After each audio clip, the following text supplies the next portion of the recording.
ऐसा क्या बोला मोदी जी ने? डेमोग्राफिक चेंज यानी जनसंख्या में बदलाव हो रहा है, और आरएसएस का नाम आपने बोला कि लाल किले, आपके नेताओं ने बोला लाल किले की प्राचीर से ध्रुवीकरण हुआ है। एक ही चीज है अमीश भाई, हम तो चाहते हैं कि भारत सेफ रहे, सुरक्षित रहे, संपन्न रहे। डेमोग्राफिक बदलाव जिस तरीके की बात प्रधानमंत्री जी ने बोली उस पर तो मैं आऊंगा ही। 12वां साल है आज प्रधानमंत्री जी को दोस्तों। बाकी चीजों की तरफ देखना, पिछले 12 साल के जो 11 भाषण हैं उसमें यह देखो कि प्रधानमंत्री जी ने क्या क्या कहा था, क्या क्या पूरा किया। अगर प्रधानमंत्री जी ने अपने 12वें भाषण में यह बात कह दी होती कि हमने किसानों की आय दुगनी कर दी, तो हम उस पर बोलते कि भाई नहीं दुगनी, उनका कर्ज और खर्च 3 गुना हो गया। इसमें तकलीफ क्या है जो बोलिए ना पहले आप अमीश भाई, जरा सी बात हो जाती कल, थोड़ी तो आलोचना सुन लीजिए। फिर को पूरी आलोचना करिए, थोड़ी सी आलोचना सुन लीजिए, कम से कम बच्चों को पता तो हो। भाई सबसे बड़ी बात है कोई किसी की तरफ जाए लेकिन पता तो हो। किसानों की आय नहीं, किसानों का कर्ज और किसानों का खर्च 3 गुना हुआ है। एक, सबको कहा था 22 तक सबको छत दे देंगे, आज की डेट में भी 47% बगैर छत के लोग हैं। आपने कहा था कि 10 लाख करोड़ का किसान कॉर्पस फंड होगा, और आप कूद कूद करके बहस कराते थे अमीश भाई इसी पे कि 10 लाख करोड़ का फंड, 10 लाख करोड़ कहां है वो 10 लाख करोड़ का फंड किसानों के लिए। तो जब प्रधानमंत्री अपने कहे हुए बातों पर, कहे हुए वादों पर जुमले साबित करते हैं, तो आज जो उन्होंने बोला है वो भी हम जुमला ही मानेंगे। गजब टू विवाद आदमी। आप आ जाइए डेमोग्राफी पे, आपने जो बात कही, मैं सीधे मुद्दे की बात, आरएसएस और डेमोग्राफिक चेंज। जी डेमोग्राफी पर 30 सेकंड। हाँ बिल्कुल। अरे काहे को यार, डराओ मत। जी जी बोलिए बोलिए। काहे डराते हो, आपसे वैसे डर लगता है बड़े। बोलिए बोलिए बोलिए आप। तो 30 सेकंड नहीं, 1 मिनट फिर, है ना। तो आप डेमोग्राफी पर बात कीजिए। पिछले 11 साल से बच्चों किसकी सरकार है? मोदी जी की है ना। अगर मोदी जी की सरकार है और अमित शाह गृह मंत्री है, तो डेमोग्राफिक चेंज के लिए वो विपक्ष को कह रहे हैं या अमित शाह को कह रहे हैं अमित शाह को मंत्रिमंडल से बर्खास्त कर दें?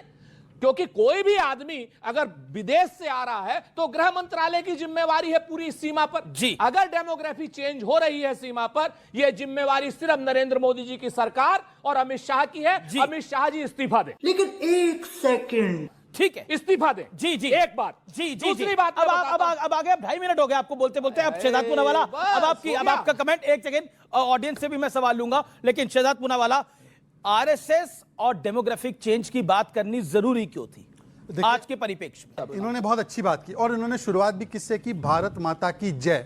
और भारत माता की जय कहने के लिए आज हम सभी लोग एकत्रित हुए थे रेड फोर्ट पर, लाल किले पर, क्योंकि वो राष्ट्रीय उत्सव था। पर वहां पर एक व्यक्ति नहीं थे, राहुल गांधी, क्योंकि हो सकता है कि उनके लिए उनकी माता भारत में नहीं कहीं और होती होगी। तो मैं आपको उनके लिए एक झंडा देता हूं कि जरूर उनको झंडा दे दीजिए। आज एलओपी होते हुए अगर हाँ पूरा दीजिए, एलओपी होते हुए, और मैं झूठ बोल रहा हूं अमीश जी, आप मुझे यहीं रोक लीजिएगा। आप लोग में से कितने लोग जाना चाहेंगे रेड फोर्ट पर, वहां पे देखने के लिए 15 अगस्त का प्रोग्राम? सभी लोग। साहब आप तो गए ही होंगे, आपकी तो ऑफिशियली ड्यूटी लगी होगी। हम सभी लोग उत्साहित रहते कि किसी दिन चले जाए। यहां पर उनके लिए निर्धारित जगह 1 किलोमीटर दूर था उनके घर से, पर वो गए नहीं। और पिछली बार नहीं, मैं बता देता हूं संदीप दीक्षित ने क्या बोला। उन्होंने बोला पीएम का भाषण, मैं रोक रहा हूं आपको, पीएम का भाषण वो घर से सुन लेते हैं, क्योंकि राहुल गांधी नेता विपक्ष का प्रोटोकॉल वो नहीं देते हैं, तीसरी या चौथी लाइन में बिठाते हैं, इज्जत नहीं देते हैं, जलील करते हैं, इसलिए क्यों जाना। ये संदीप दीक्षित ने बोला इस पे ऑफिशियली। 1970 जलील करते हैं आप लोग बुलाकर वहां। 1975 में इमरजेंसी पे पूरे विपक्ष को जेल में डाल दिया था, फिर भी हमने भारत मां के ऊपर कभी सवाल नहीं उठाए। हम देश के साथ खड़े रहे इमरजेंसी में भी, और आज जब उनको फ्रंट रो सीट मिलती है तो वो नहीं जाते। अब मैं बताता हूं क्यों नहीं जाते। मैं बताता हूं क्यों नहीं जाते, क्योंकि वहां पर सबसे पहले एंट्री करने पर सिंदूर का सम्मान, वहां पर एक बोर्ड लगाया था, सिंदूर का फ्लैग आज लहराया था, और आज एक महिला अफसर ने जो है वो झंडा वहन किया, झंडा द्रोहन किया था। तो आज जो सिंदूर को सम्मान देते थे, जो लोग सिंदूर को तमाशा, छुटपुट, फेलियर, सेना से सड़क का गुंडा कहकर खून की दलाली कहना, और जो सर्जिकल स्ट्राइक का प्रमाण मांगते हैं और सिंदूर का प्रमाण मांगते हैं, और जो पाकिस्तान को पहलगाम पर क्लीन चिट देते हैं, इसीलिए वो वहां पर नहीं गए, क्योंकि भारत के साथ वो नहीं खड़े रहते। और ये मैं नहीं कह रहा हूं, लास्ट 5 सेकंड, आज ये बात मैं नहीं कह रहा हूं, ये बात सुप्रीम कोर्ट ने कहा था। जब भारत की सेना पर सवाल उठाए थे राहुल जी ने, तो कहा था सुप्रीम कोर्ट ने कोई भारतीय ऐसी बात नहीं करता। 10 सेकंड और उन्होंने अभी बातें उठाई वादों के बारे में, वादों पे उन्होंने बात उठाई। सर जब हमें इकोनॉमी मिली तो 11वें स्थान पे थे, आज 4थे स्थान पर, लोएस्ट आज एनपीए है, लोएस्ट आज इन्फ्लेशन रेट है, हाईएस्ट फॉरेन डायरेक्ट इन्वेस्टमेंट है, हाईएस्ट फॉरेन एक्सचेंज रिजर्व है, हाईएस्ट जीएसटी है, हाईएस्ट बैंक के पब्लिक सेक्टर बैंक के प्रॉफिट है। परंतु आपने 1500 रुपए प्रति महिला को वादा किया था। हिमाचल प्रदेश में कितनी महिलाओं को दिया आपने? 8000 रुपए खटाखट सुरेंद्र राजपूत को मौका दे रहा हूं। सुरेंद्र राजपूत, आपका विवाद नरेंद्र मोदी के साथ है, देश के साथ तो नहीं है, तो क्या आपको नहीं लगता कि 15 अगस्त के मौके पर राहुल जी को वहां जाना चाहिए था? आपको आरएसएस की बात बुरी लगी, आपको डेमोग्राफिक की बात बुरी लगी, लेकिन राहुल गांधी वहां गए नहीं, क्यों नहीं गए? और हर बार नहीं जाते? बरसते पानी में 83 साल के मल्लिकार्जुन खड़गे साहब ने और राहुल गांधी जी ने बरसते पानी में तिरंगा झंडा फहराया है अपने मुख्यालय पर। अगर यह चीज आपको नहीं दिखाई देती तो आपको दृष्टि नहीं, आपको दृष्टि दोष है। जिन लोगों को भी ये चीज नहीं दिखाई देती वो आंख के नहीं, विचार के अंधे। तो कांग्रेस हेडक्वार्टर का झंडारोहण इंपॉर्टेंट है, लाल किले का झंडारोहण महत्वपूर्ण नहीं है, ये कह रहे हैं? लाल किले का झंडारोहण बिल्कुल पूरी तरीके से इंपॉर्टेंट है। क्यों नहीं गए? और देश में जहां जहां झंडारोहण हो, लेकिन वहां बेइज्जती कराने जाएं,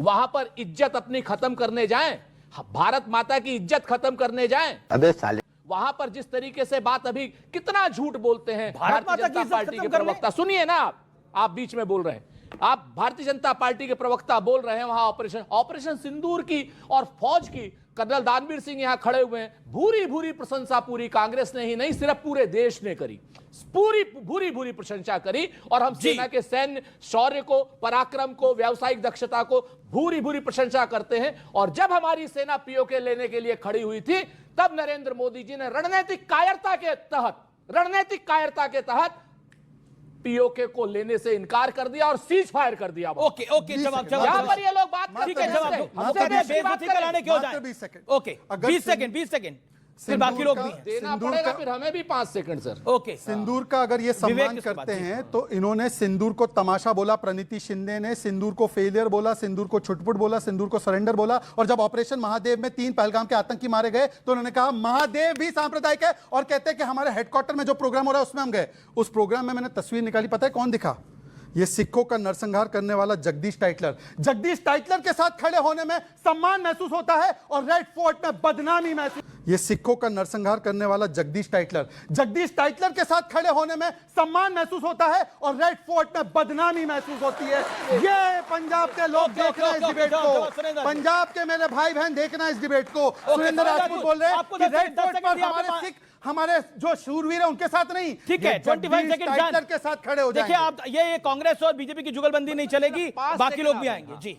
अब ऐसा है ना, अब देखिए आदरणीय हमारे भाई हैं शहजाद जी, पुराने भाई हैं। अरे हाँ, अब ये पंजाब के लोगों के लिए तो उनको बड़ी चिंता है, आम आदमी पार्टी और बिहार के लोगों के लिए कतई चिंता नहीं, झाजी लोगों के लिए कोई चिंता नहीं है। इनको याद आ गया होगा, ज्यादा नहीं बोलूंगा जी। मैं आपको फिर से एक चीज कहता हूं, फिर से आप एक चीज को समझ लीजिए। ऑपरेशन सिंदूर का तमाशा बनाया भारतीय जनता पार्टी ने, जब उन्होंने कहा था हम घर घर सिंदूर बांटेंगे, घर घर सिंदूर बांटेंगे। ये ऑपरेशन सिंदूर का तमाशा जो भाजपा ने बनाया था, भारत की सेना के ऑपरेशन का तमाशा हो सकता है क्या? ये भाजपा बनाती है, बोले तो तमाशा ऑपरेशन सिंदूर का तमाशा बनाया, भाजपा ने बनाया कुछ भी। ठीक है sir. India's laborers, India's farmers, India's workers, you will not need the army, navy and air force to be sent. India के अंदर आर्मी, नेवी और एयरफोर्स की आवश्यकता ही नहीं पड़ेगी, ये राहुल गांधी कह रहे हैं। ये राहुल गांधी की टिप्पणी